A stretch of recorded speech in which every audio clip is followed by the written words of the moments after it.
Namo Buddhaya. Welcome to another video.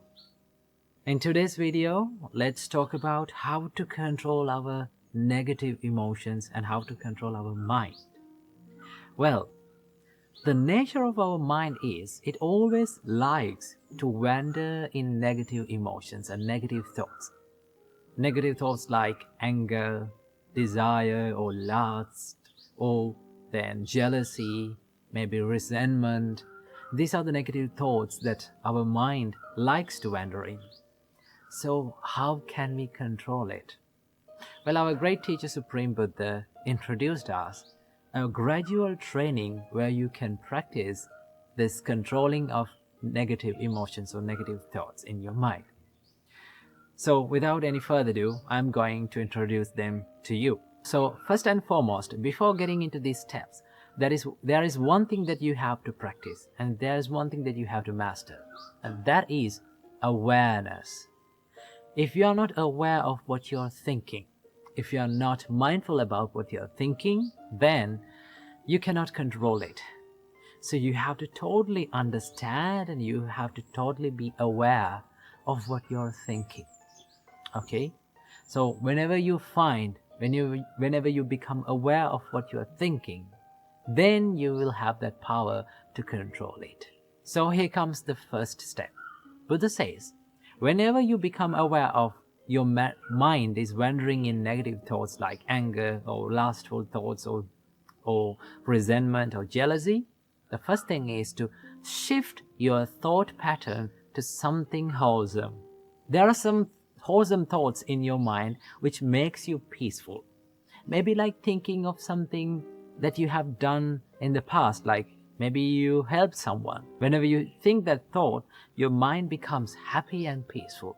So what you're going to do is, whenever you become aware of your negative thoughts, we're going to shift our thought pattern to something that is wholesome, something that makes us peaceful. So that is the first thing that Buddha says. Shift your thoughts to wholesome thoughts. If that first step did not work out, then what you have to do, go for the next step. What is that? Buddha says, think about the disadvantages of thinking negative emotions, right?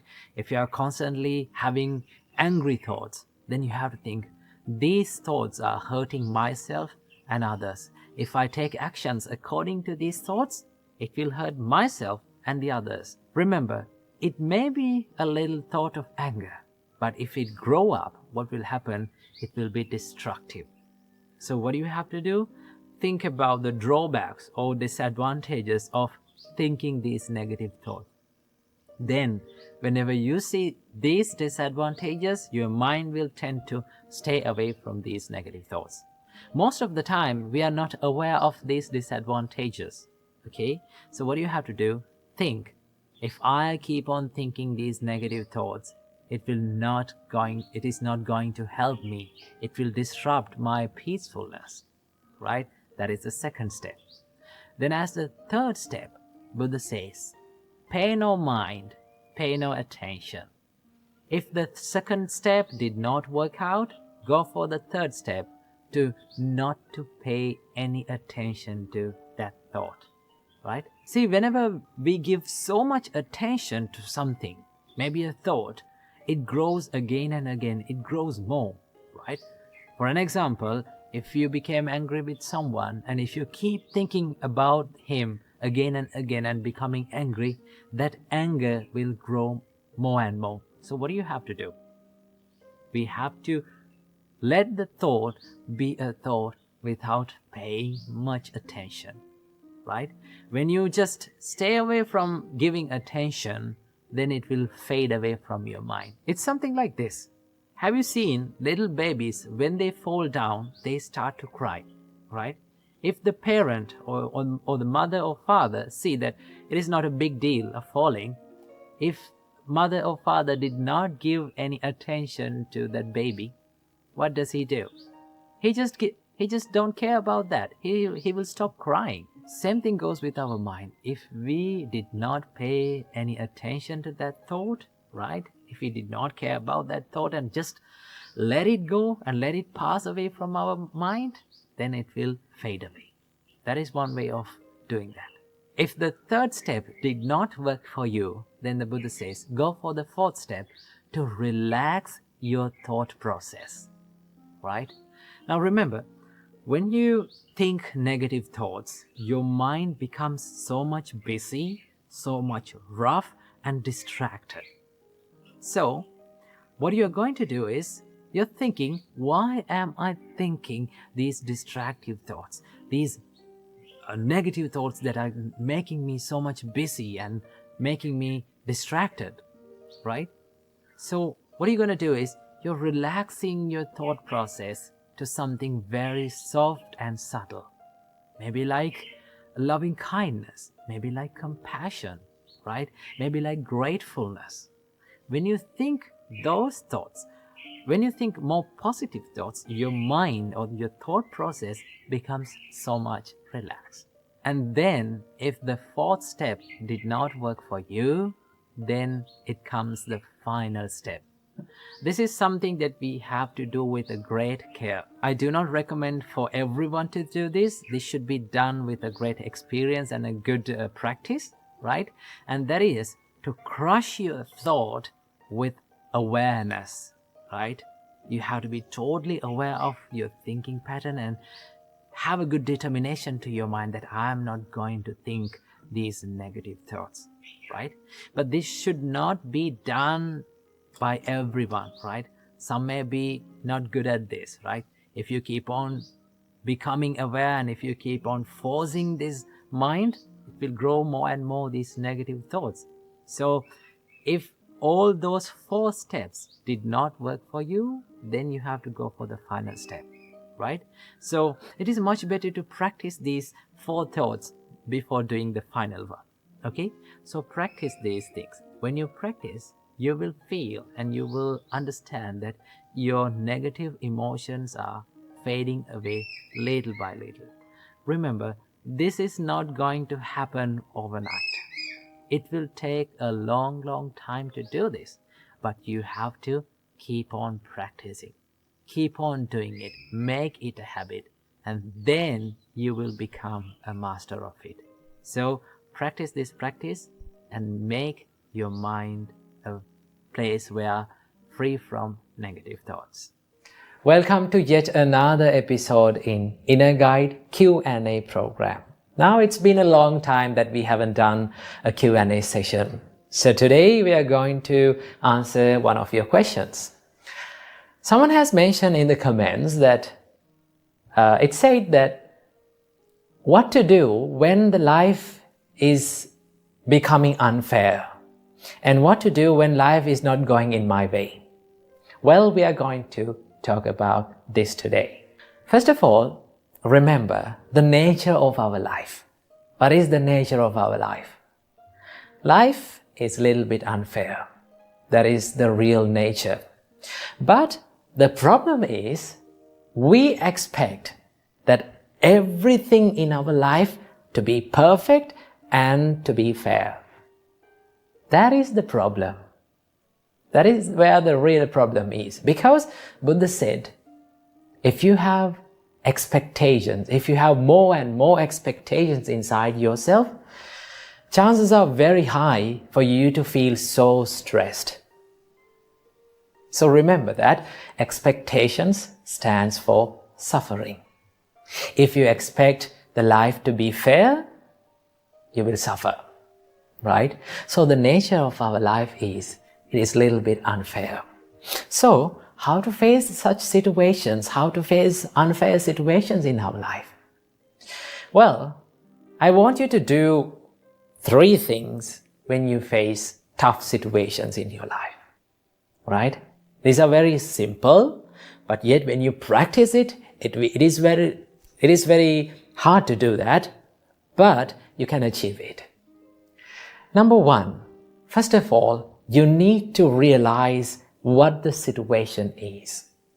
That is the first thing that you have to do. If you're going through a hard time, right, you need to analyze about that and see what the problem is. Well, there are 2 types of situations in our life. What is that? First type of situation is the situations which are in our control, experiences which can be changed by ourselves, right? And the second type of situation is the situations which are out of our control. We cannot do many things about that situation, right? So these are the two types of situations that we go through in our life. So first of all, you need to analyze and you need to see what the problem is, whether it is in my control or out of my control. Right? When you realize about the situation, then you can do something about that situation. Okay? That is the first thing you have to do. Analyze the situation. Number 2, if it is a situation that is in your control, just do something to change that situation. So, what are the things that are in our control? What are the situations and experiences that we face in our life and which are in our control? Well, if you face a bad time, if you face a stressful situation because of your own faults, because of a mistake that is within yourself, then you can change it. Because we own our mistakes. We are the owners of our mistakes, and the mistakes can only be changed by ourselves. No one can change that. Someone can advise you, someone can show you the path, but no one can make it correct than you. So, what you have to do, you have to change the situation. If it is your mistake, correct it. If it is your fault, then do something about it to change that situation. So these are the things that are in our control. Remember. Here's the third one. When we face the situations that are out of our control, how to face that situation? Well, these are the situations we spend most of our time trying to change that, but we cannot do anything about that situation. So what are the situations which are out of our control? There are many things, right? Criticism is out of your control. People's opinions, they are out of our control. How people behave in front of you is totally out of your control. They are their choices, not your own choice. But we try to change these situations and we become so sad and depressed trying to change, and we find that we cannot change this situation.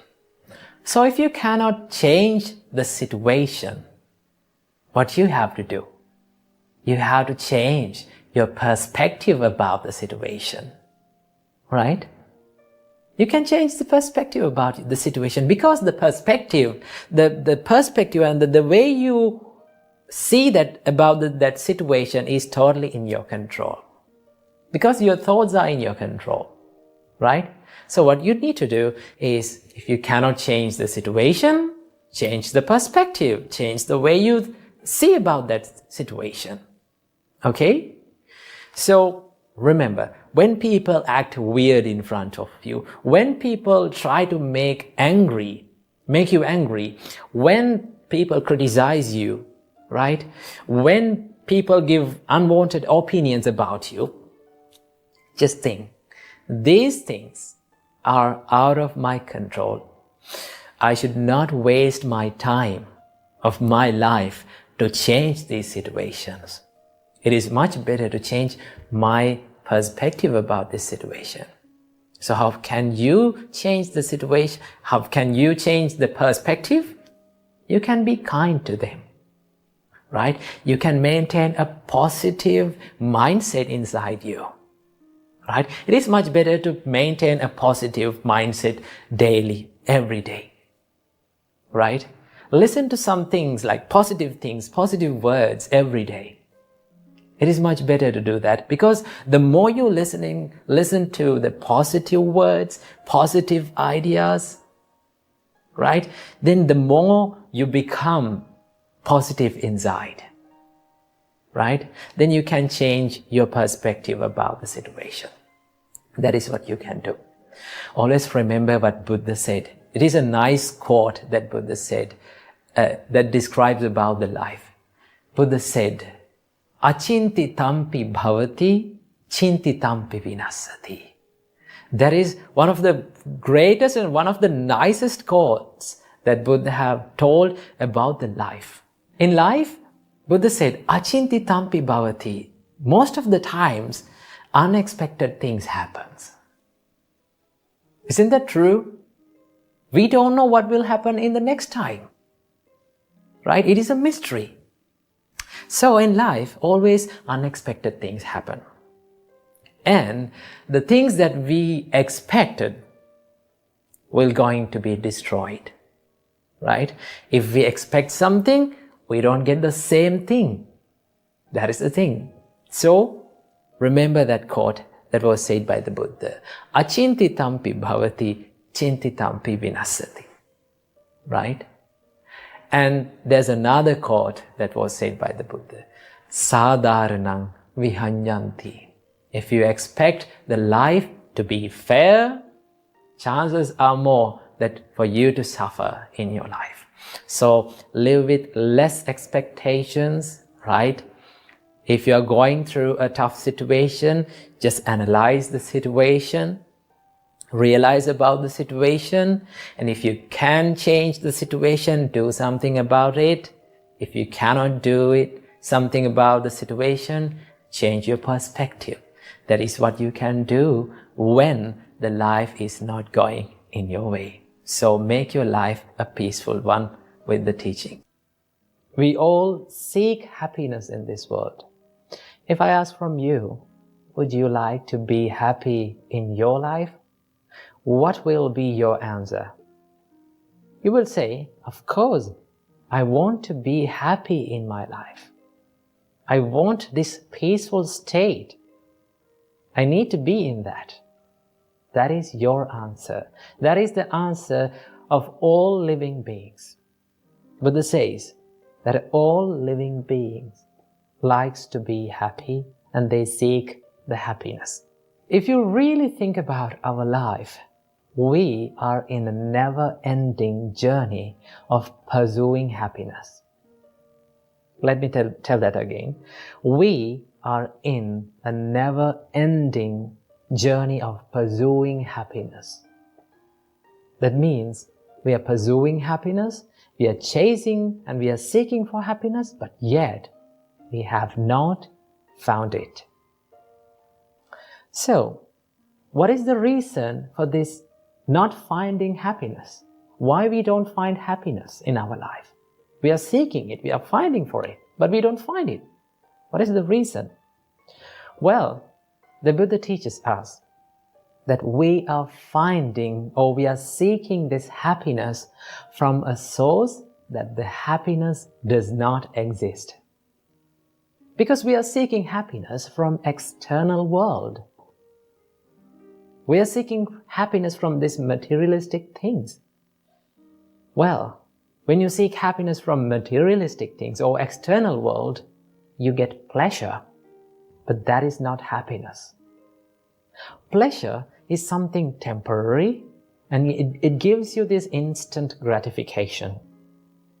But in happiness, the happiness is long-lasting and it gives you this happiness or the contentment about yourself.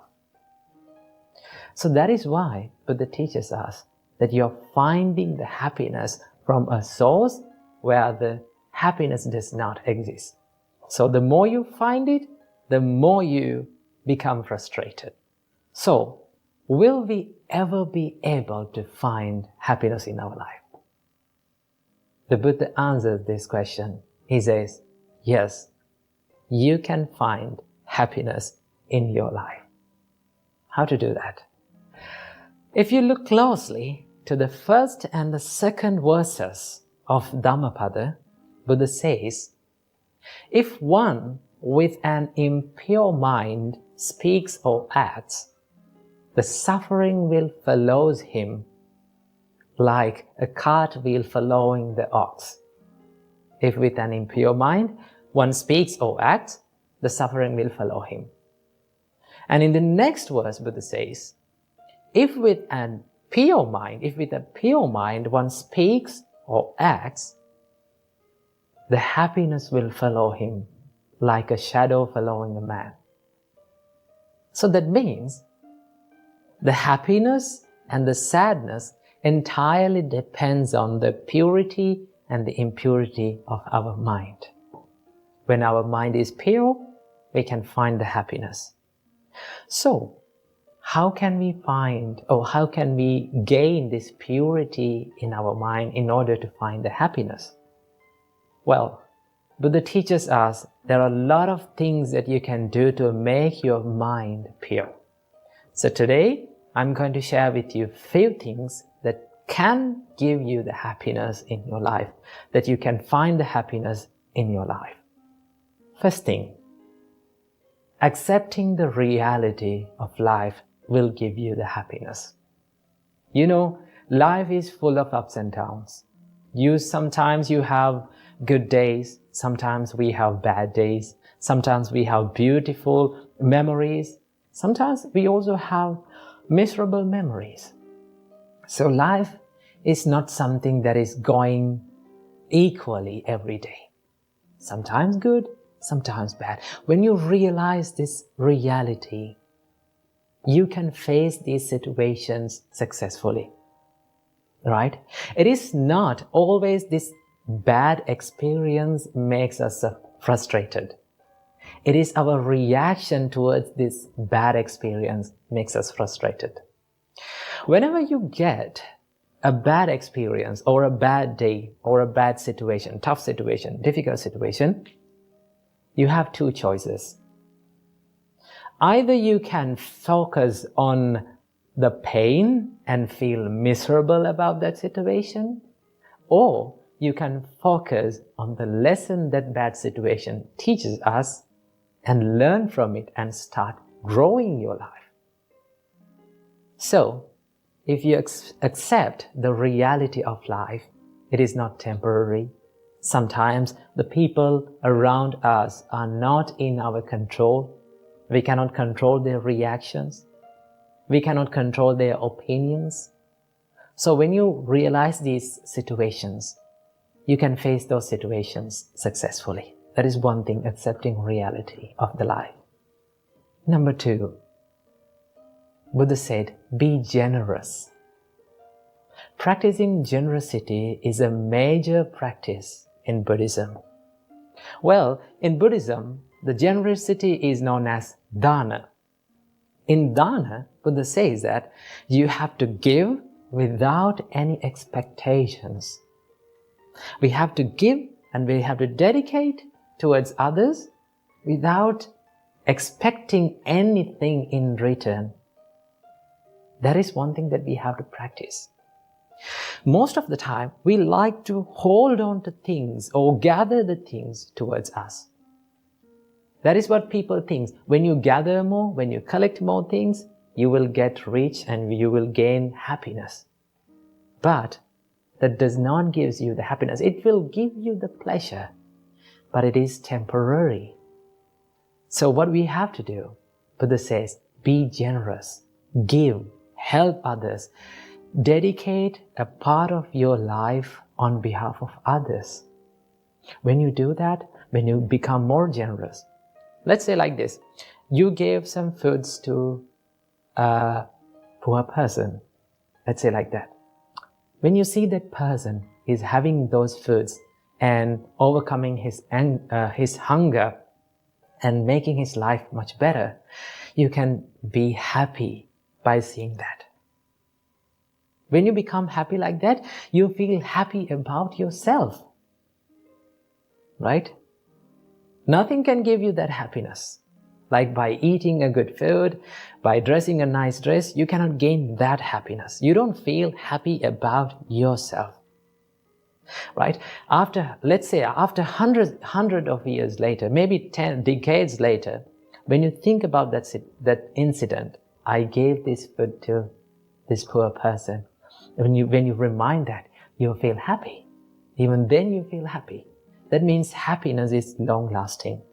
So Buddha says, be generous, help people, do something nice every day for a person. That is one thing we can do. And number 3, forgiving. Forgiving is one of the most important things that we can do to create happiness in our life. We have to forgive ourselves. Also, we have to forgive others too. Because forgiving, when you forgive, it doesn't mean that you are saying okay to others' mistakes. It's okay. No, you're not saying like that. When you forgive, you make your heart free. So when you forgive, it's not for that person, it is for you. And also we have to forgive for ourselves. There are so many mistakes that we all have done in the past. If you hold on to past, and if you make this present moment miserable, that will not give you the happiness. So what do we have to do? Whatever the bad thing that we have done in the past, we have to have this ability to forgive ourselves and start all over again.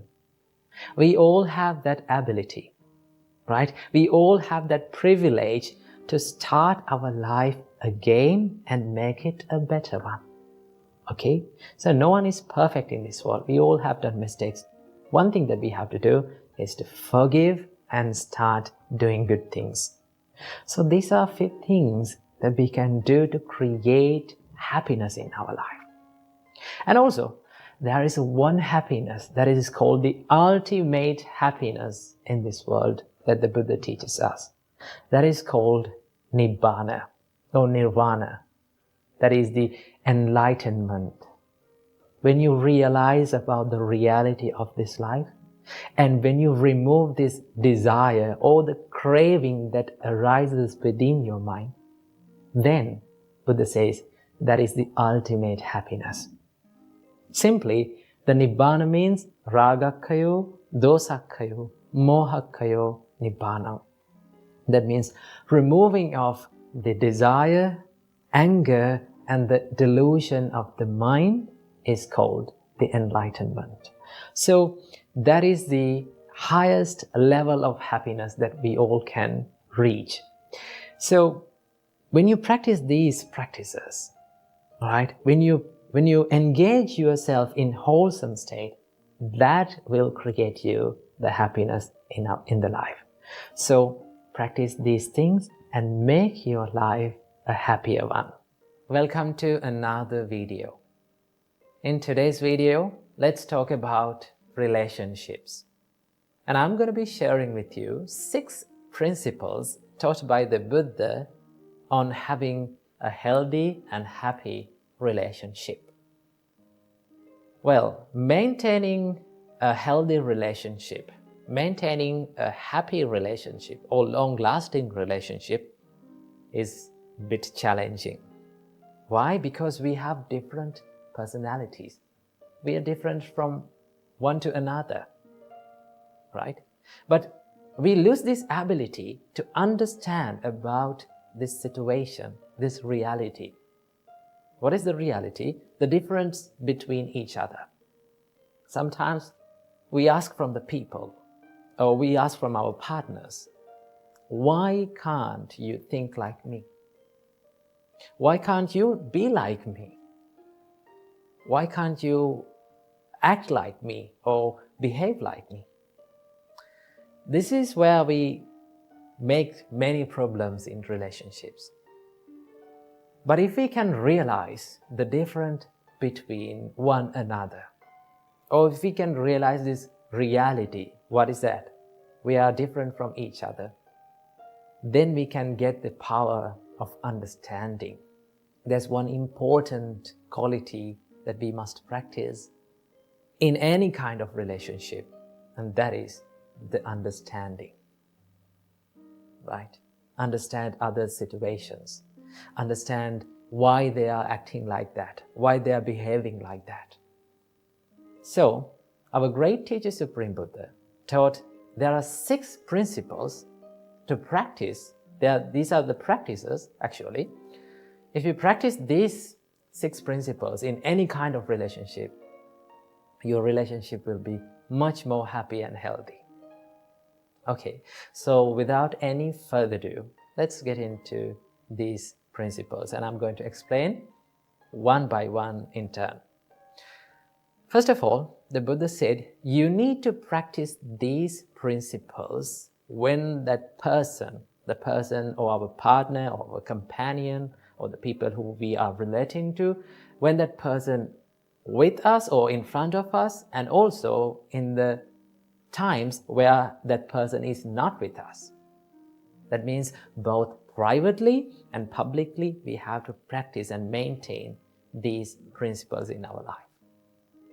And also, these principles was taught by the Buddha to monks actually, because as monks, we live as a community. Now in our monastery, we have more than 25 monks. So when you analyze their personalities, they all are different. They all have different ways of lifestyles. So when we are interacting, there may be some problems. There may be some crashes. But if you practice these qualities, if we practice these qualities, there will be less problems. There will be less disagreements. So that is why Buddha taught us these principles. So this was originally preached by the Buddha to the monks actually. And also, you can apply these principles to your life also. So let's get into the first principle. Buddha said, you need to treat your spiritual companions, regarding to monks actually. Buddha said, you need to treat your companions with physical kindness, bodily kindness. What do you mean by bodily kindness? There are certain things that we can do from our body in order to show our kindness or show our compassion towards that person. It may not be big things like spending money on big things and buying big things to the person. But also, there are many things that we can do. There are little things that we can do for that person to create happiness on that person's mind. And also we can give that, by doing these things, we can give that idea that we value your life. That I value your being with me. So Buddha said, do the acts of loving kindness from your body. Maybe like helping in his career, maybe like helping in his household activities. If you take an example, like in a husband and wife relationship, you can share the things that you are doing in the life. We can help each other. That is one way of showing love and kindness to that person.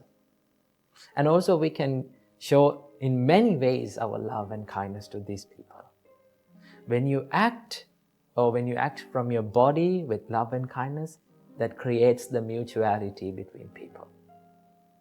So the first principle is to treat people with physical kindness. Then Buddha said, as the second principle, treat the companions with verbal kindness. You can speak nice and kind and heartwarming words to them to create the happiness and create the pleasure in their mind. Each and every one of us likes to listen to pleasant words, right? We all surrender in front of the kindness, kind words, kind actions. So the first and second thing is to treat them with physical kindness and also with verbal kindness. And as the third principle, Buddha said, this is the most important principle, and that is, treat your companions with mental kindness. This is the important one. Why is that? Because if you generate these kind thoughts towards the people around you, in your mind, your thoughts become your actions. Then your actions will be more kind.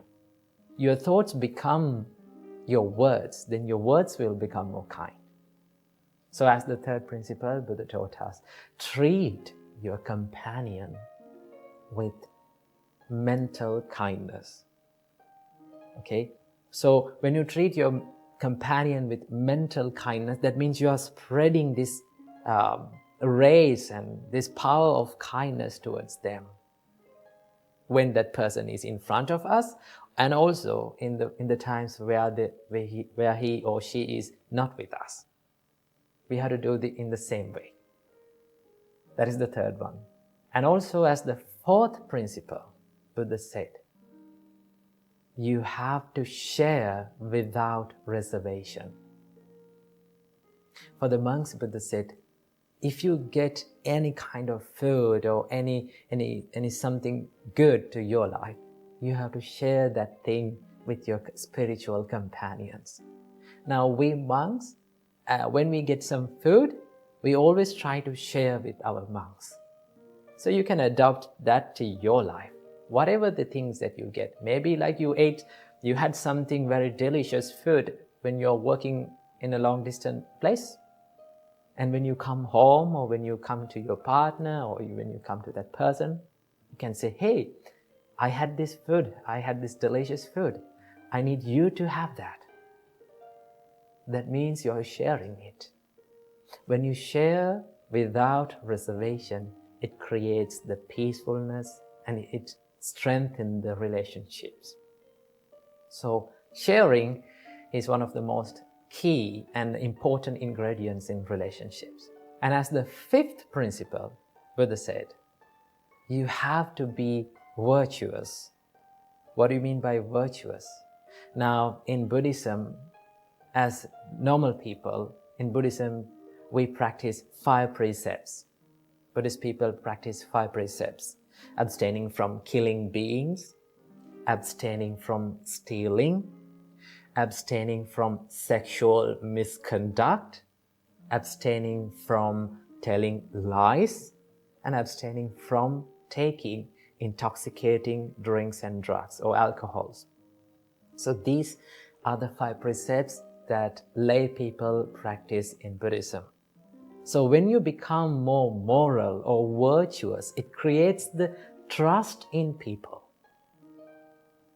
Now there's in relationships, in normal relationships, in people, this third precept is very important. In third precept, it simply says, you are not cheating your partner. That means it creates the trust and loyalty between the partner and in the relationship. In any kind of relationship, trust is the foundation. Without trust, there is no use of a relationship. So when you become more virtuous, you will create the trust and loyalty in the relationship. And as the sixth and the final principle, Buddha taught us, you have to have a common view in any kind of relationship. That means, if you can, in a relationship, if both the people, or if everyone work for one dream, work to achieve one goal, that creates the peace in this relationship. Now, as monks, Buddha said you have to have one dream or one goal in your life. There's only one purpose of becoming a monk, and that is to end the sufferings of this long cycle of rebirth and to be enlightened. When all the monks get together and work for that dream, then that will be so much easy to live with them, right? When someone is deviating from that path, that creates the problem, right? So in relationships also, if every one of us can work for one dream or to achieve one goal, then that will be more easy and more happy. So these are the 6 principles that we must practice in any kind of relationship. You can apply these principles to any kind of relationships, whether it is husband and wife, maybe like girlfriend and boyfriend, whether it is like parents and children, whatever the relationship is, you can apply these principles and make it more healthy and happy. So practice these principles, add them to your life, and make your life a better one. So I'm going to end this video with a nice quote that I've read. It says, "All relationships go through bad times, but the real relationships get through bad times." So practice the principles and make your life a better one. Namo Buddhaya. No matter how good we are, no matter how talented we are, there are certain times in life we are going to make mistakes. We are going to mess things up in life. In such times, one of the most common things that we do is we hate ourselves. And this self-hatred can end up in serious situations like suicide. See how many times we say, "I love you" to someone. How often we say? We say it often, right? But how often we say, "I love myself. I appreciate who I am"? This is something that we don't do openly. See, in Buddhist practice, the first step of spreading love and kindness is to practice love and kindness or spread love and kindness to yourself. So the Buddha saw that without being filled with self-love and self-kindness, you cannot be kind to someone else. So that is why we have to learn how to be kind and how to love ourselves without hating ourselves. So from this video, I'm going to be sharing with you a few things that we have to understand and we have to practice to stop hating ourselves and to start appreciating and loving our life. Number 1, do not believe in labels. See, there are lots of labels that we have put on ourselves. For an example, your name. Your name is a label that was given by maybe your parents, and everyone started to call from that name, and it became your personality. It became who you are. Okay? Same like that, we are so good at labeling ourselves with our imperfections, with our mistakes, or with our incapabilities. But here's the thing, the more we label ourselves with our incapabilities, for an example, people say to themselves like, "I am a person who is being angry all the time." Okay? "I'm a person who has having a weak mindset. I'm a person who is lazy all the time. Okay? I don't have any friends. I'm not getting in with friends. Okay? I cannot be with these people." So the more you label like that yourself, it becomes your personality. And that is why we should not believe in the labels that we put on ourselves. Why? Because a label or your incapabilities or your weaknesses or your mistakes are just a thought pattern. And it is always can be changed. Okay? You can always improve.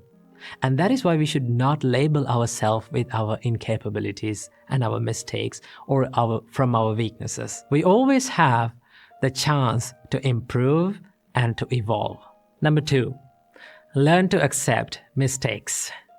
Mistakes are the proof that says that we are trying in life and we are not willing to give up on ourselves. Every great person in this world has made mistakes and they have learned from their mistakes, and that is how they evolved and that is how they achieved the greatness. Always remember, the mistakes will never define your character unless you define your character with your mistakes. So do not let your mistakes to define your character. Always you have the chance to improve and move on and make yourself a good person and improve yourself. Believe in it.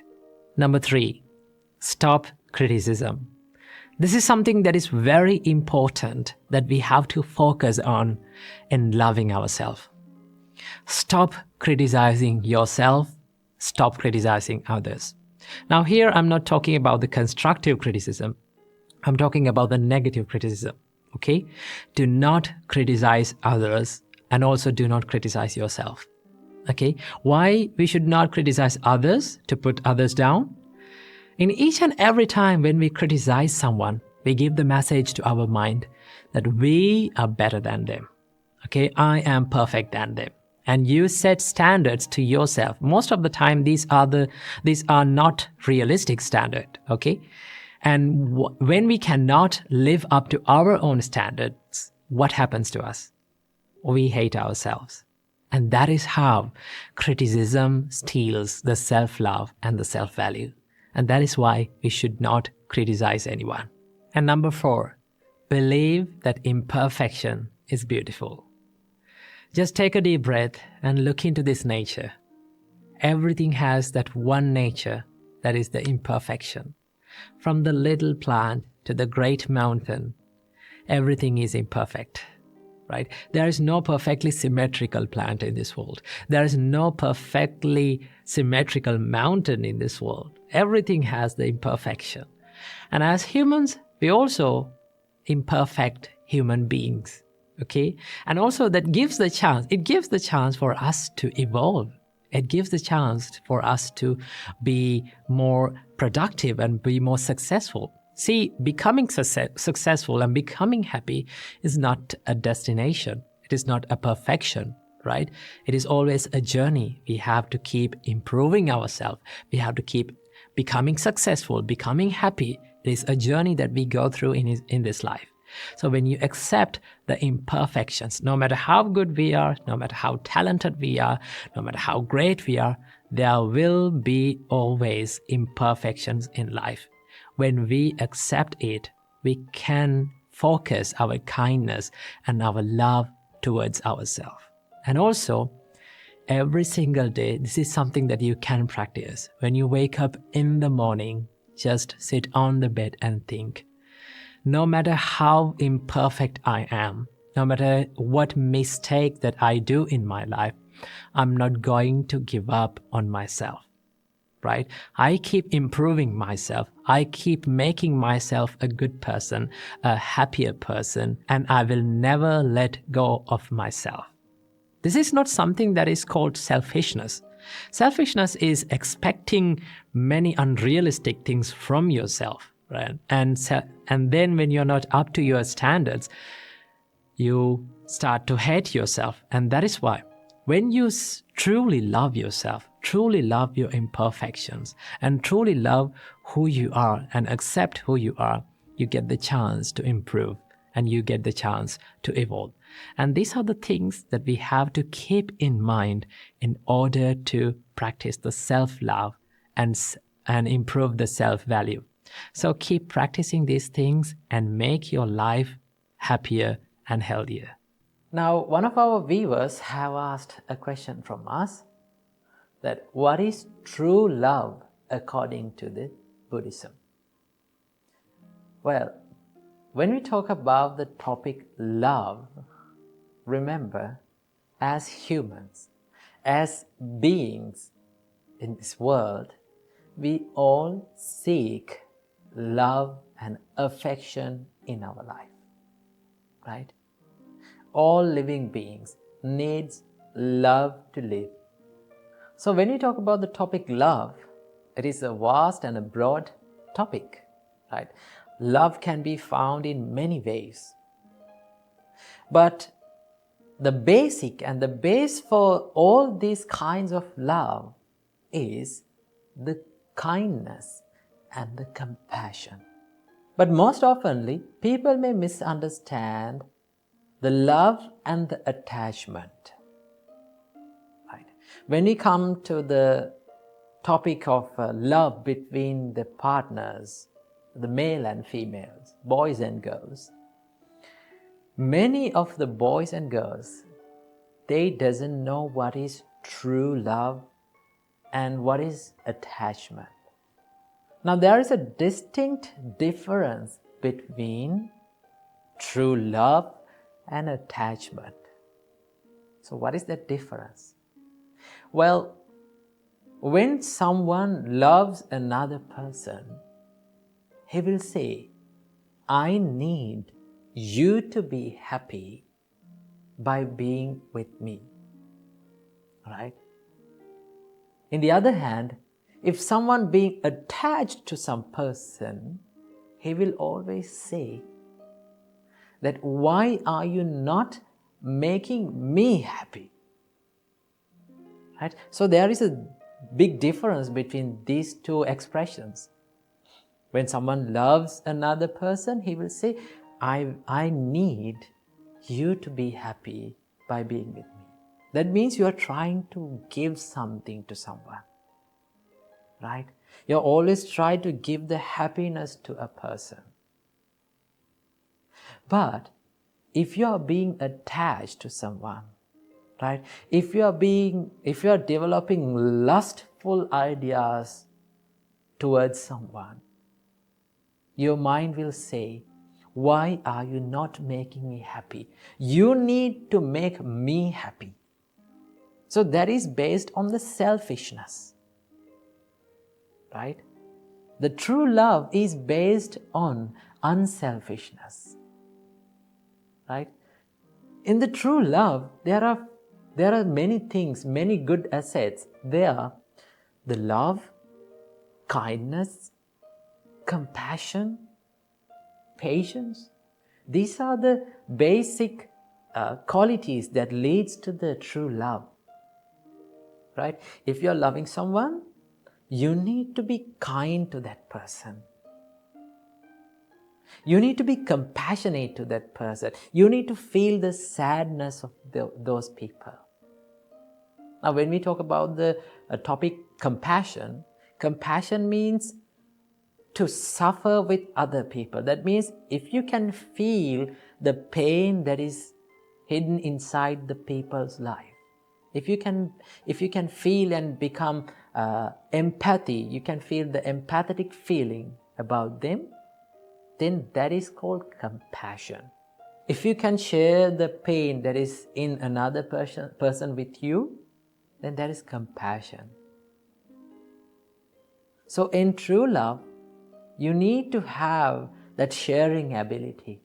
And also, you need to have the kindness. You need to always wish the well-being of that person. Right? You need always to wish the good of that person. That is how you love truly. Our great teacher Supreme Buddha gave a wonderful explanation for the love. Supreme Buddha said, Mata yatani yang puttang ayusa eka putta manurakhe. As a mother who loves her only child, you should spread that same love to every person in this world. So when we talk about mother's love, parents, they does not expect anything from us. Instead, they love us. Now, when we were small, right, we were doing so many terrible things to our parents, right?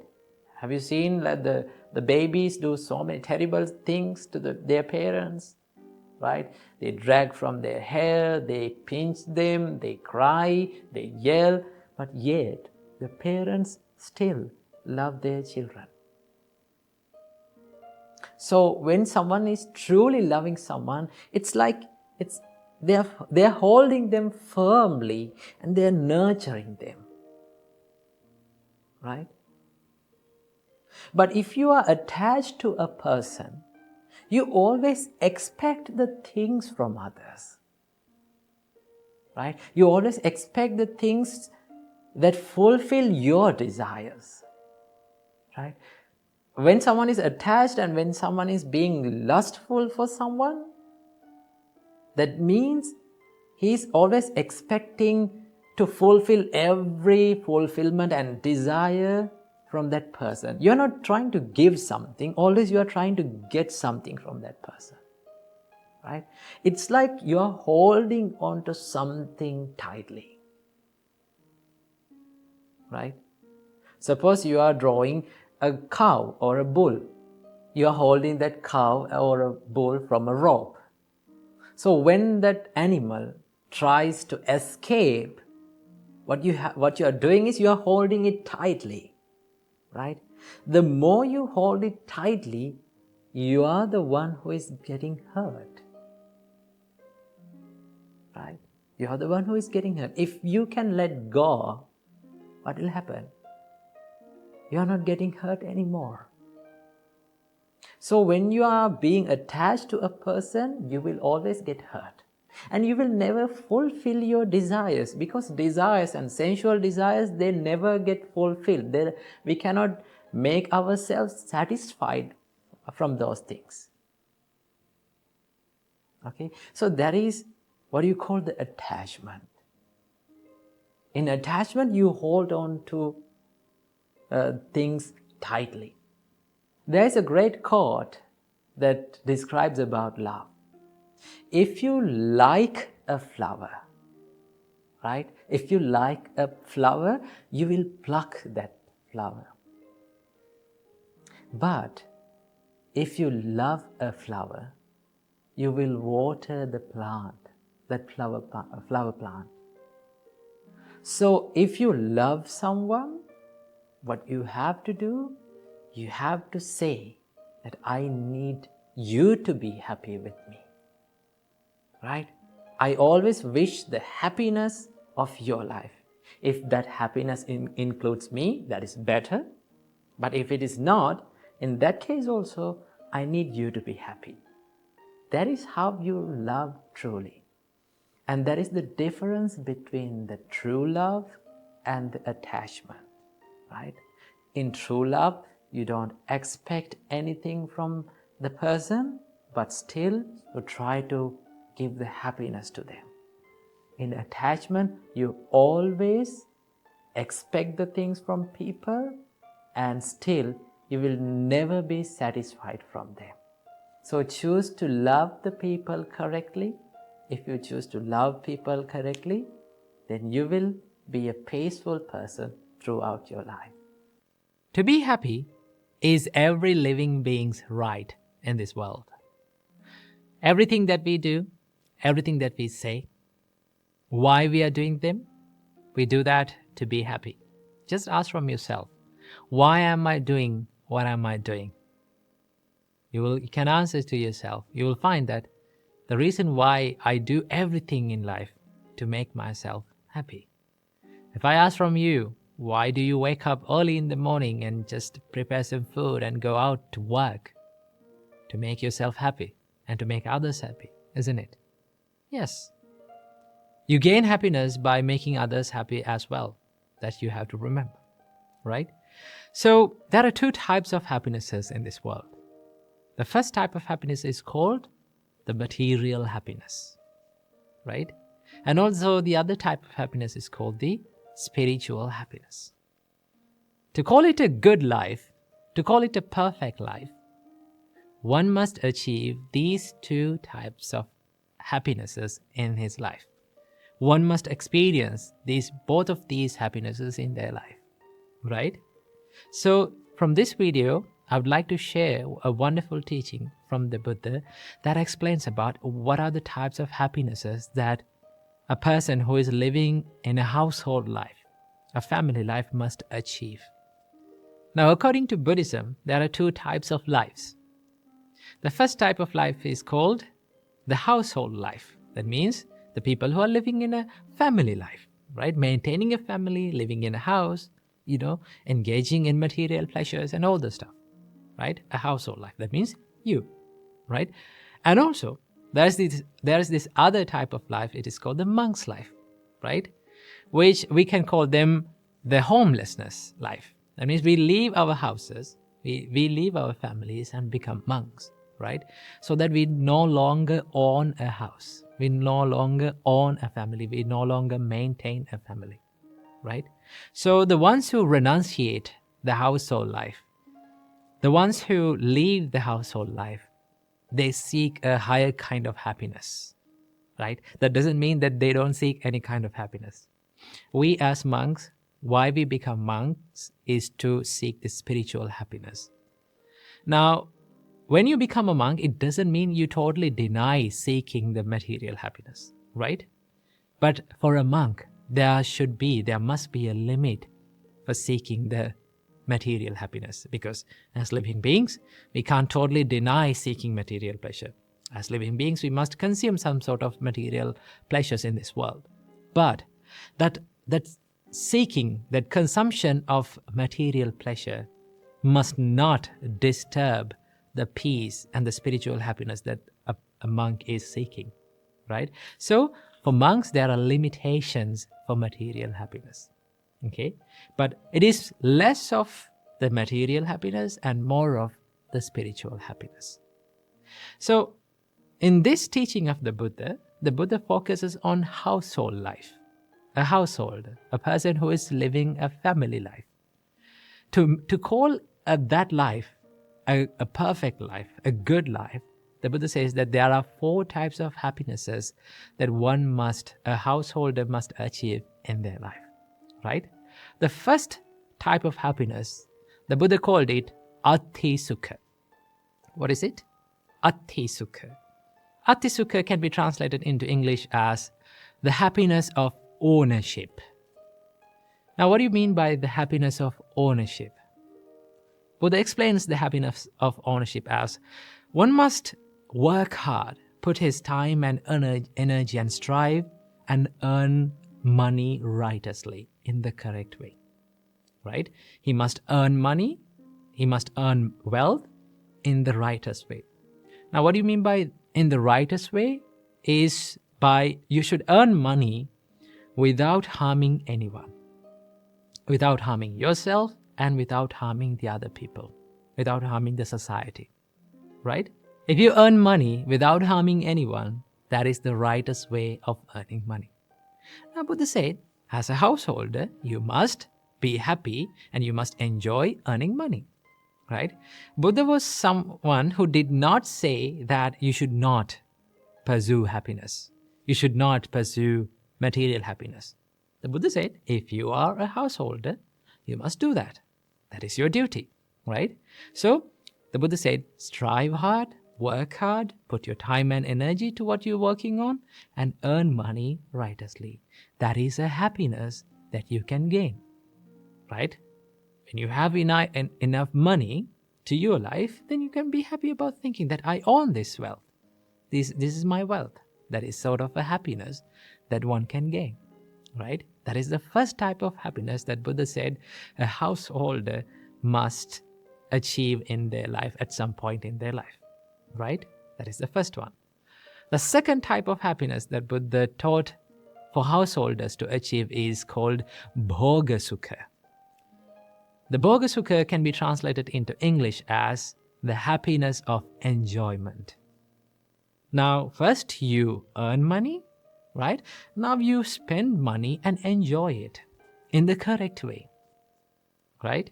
The Buddha says that you have to spend money in a way that you should not harm yourself and you should not harm the other people as well, in the righteous way, right? So that when you spend money doing good things like helping people, helping your parents, with your money, with the money that you righteously earned, and when you spend that money on the people who you love, right, to make them happy, it gives you a happiness, right? It is a great happiness that one can achieve. That you have to achieve in your life. Okay, so the second type of happiness the Buddha taught to achieve is called the Bhoga Sukha, the happiness of enjoyment. The third type of happiness that Buddha taught us to enjoy in the life is called the happiness of freedom from debt. That we called Anana Sukha. Anana Sukha is the happiness of freedom from debt. Now, when you are free from debt, let's say you don't have any loans or any debt to pay, right? You're financially free. Then how much freedom that one can feel, right? You feel freedom, you feel a happiness that I'm no longer in debt to anything, right? I don't have any loans to pay, I don't have any debt to pay, so I'm financially free.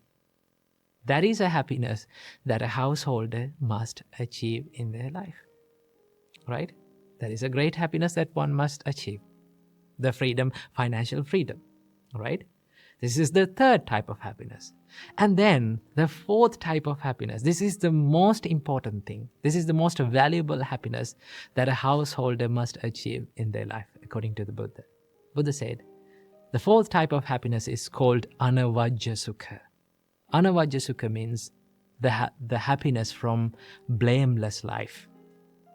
Now, what do you mean by a blameless life? The Buddha says that you have to do things, you have to say things, you have to live your life in a way that you do everything with a good heart, with a good mind, with a wholesome heart, right?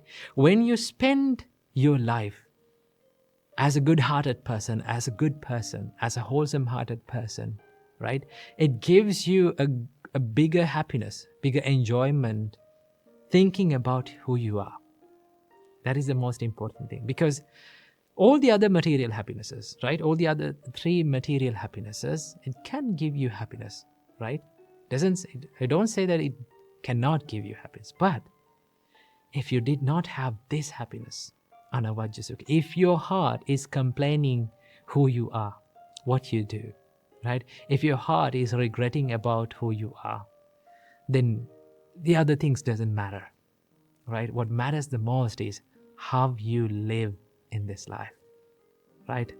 At the end of our life, the most important thing that we can be happy about is how we live this life, how much love we gave to other people, right? How much we helped to other people, how righteously and how correctly we lived our life.